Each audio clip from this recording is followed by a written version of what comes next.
Heart attack के दौरान का करे के चाहिए? हार्ट अटैक के दौरान का करे का ना करे के चाहिए?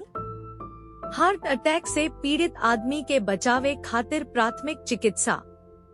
जब भी आपके दिल के दौरा के लक्षण वाला आदमी मिले तो कोशिश करी कि चिकित्सा सहायता के इंतजार करत पहले इस सब काम करी।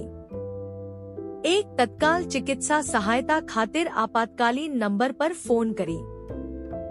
दो आदमी के आरामदायक स्थिति में बैठाई, ओकर पीठ अवुरी माथा के देवाल चाहे तकिया से सहारा राखी अवुरी घुटना के मोड़ दी। तीन ओह लोग के शांत रहे के कहीं या ओह लोग के आश्वस्त करे के कोशिश करी। 4 अगर कवनो आदमी के छाती में दर्द के चलते पहले से कुछ नाइट्रेट के दवाई लिखल बा तो ओकरा के ओकर दवाई दी। 5 आदमी के एस्पिरिन के गोली 300 से 350 mg के पानी में घुलत दी भा गोली के पूरा तरह से चबावे के कहीं ऐसे हो सकेला कि ओह लोग के जान बच जाव। लेकिन 16 साल से कम उम्र के चाहे जेकरा एस्पिरिन से एलर्जी होखे ओकरा के ई दवाई मत दी।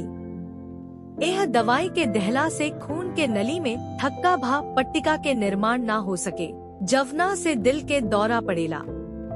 6 अगर आदमी बेहोश हो गईल तो ओकरा बाद CPR देवे के तैयारी करी। अवुरी जदी हालत अवुरी खराब हो गईल तो डिफिब्रिलेटर के इस्तेमाल करी।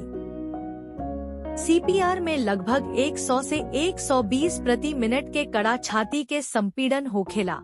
एकरा से दिमाग अवुरी शरीर में खून के बहाव में सुधार हो सकता, जवन की आदमी के जिंदा रहे में मदद करेला। इहो याद राखी कि जब आदमी के दिल के दौरा पड़ रहल होखे तई काम ना करे के चाहिए। एक घबराई मत। 2 आदमी के अकेले मत छोड़ी भा बेपरवाह मत छोड़ी। 3 दर्द के गैस्ट्रिक भा सीने में जलन के निशानी मत मानी।